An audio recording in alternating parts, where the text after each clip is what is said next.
गोलभेडाको अचार पकाउनको लागि अघि मैले बारीबाट टिपेर ल्याएको गोलभेडा काटिसकेको छु र त्यसपछि नुन, खुर्सानी, बेसार चाहिन्छ र प्याज काटेको, लसुन अलिकति काटेको र हरियो खुर्सानी काटेको र धनियाँ।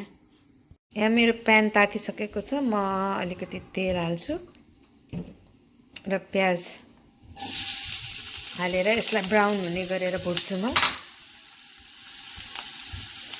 हाम्रो प्याज र आलु चाहिँ अलमोस्ट ब्राउन भइसकेको छ। मैले चाहिँ यो टमाटर हाल्छु।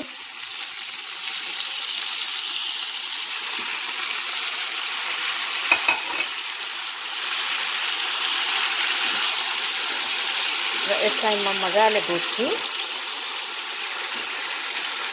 र यो म नुन, खुर्सानीको धुलो र बेसार पनि हाल्दिन्छु र यो खुर्सानी पनि यो म हाल्दिन्छु, हरियो खुर्सानी, र यसलाई म भुट्छु।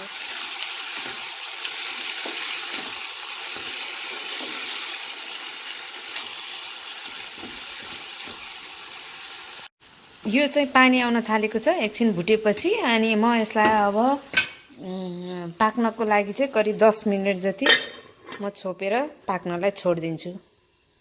करिब 10 मिनटपछि यो म खोल्दैछु र यो करिब यो पाकिसक्यो र यसलाई अलिअलि म म्यास गर्छु र यो अलमोस्ट अब खानलाई रेडी छ।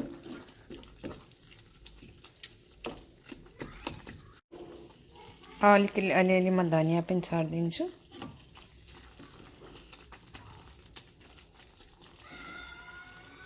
यो खानालाई अब रेडी भयो। गोलभेडाको अचार चाहिँ खानासँग खान सकिन्छ।